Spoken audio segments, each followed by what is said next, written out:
You know, I'm very fond of saying that demography is not destiny, right?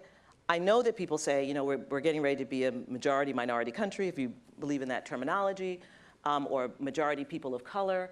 But demography is not destiny. It does not guarantee power.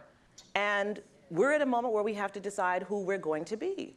I think when most people think about minority rule, they think about one country, right? What's the country you think about when you think about minority rule? South Africa. Well, what does it take to make minority rule happen? You have to have hyper-segregation. You have to suppress the votes of the majority. You have to have brutal law enforcement. And you have to have a narrative that dehumanizes the majority. So I don't take it as a civil rights lawyer as something that is like inevitable. I mean, I do believe the arc of the moral universe bends towards justice, but there can be a lot of suffering in the course of that bend. And so I think that when people talk about this demographic change, I think it's important, but I do think we have to understand that the work that we have to do to preserve this country as a democracy, and I use the word preserve lightly because we should be trying to transform this country into a better democracy. It's not like we were this great democracy 10 years ago and now we're terrible. We had a lot of problems then too. And it's constant work. And it's constant work.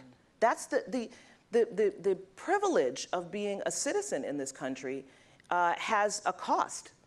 And the cost is your awakeness and your work as a citizen. And it means you show up. And you are engaged in your community and you are fighting for the future of this country. Most of the people in this room, and I don't want to get into be ageist or anything, but I'm guessing that most of the people in this room were born after World War II. Am I right about that? Most? Okay, so that's like a huge privilege, right? Because we were born at a time when not just this country, but the world was experimenting with liberal democracy. We had these movements, the women's movement, the civil rights movement, and so forth. And so we came of age in a very brief period of time in our history. It's just a slither of time.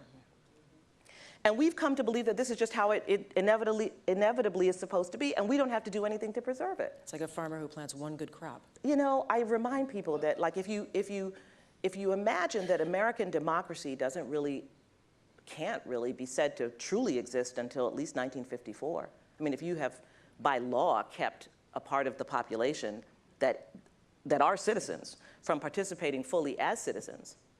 I mean, and I could take it to 1965 if you've kept most of that population from even voting.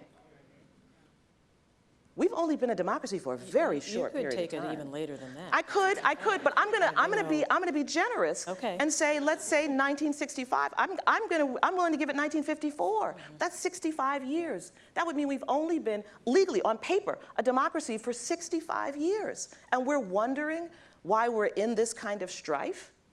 We haven't even been at this very long.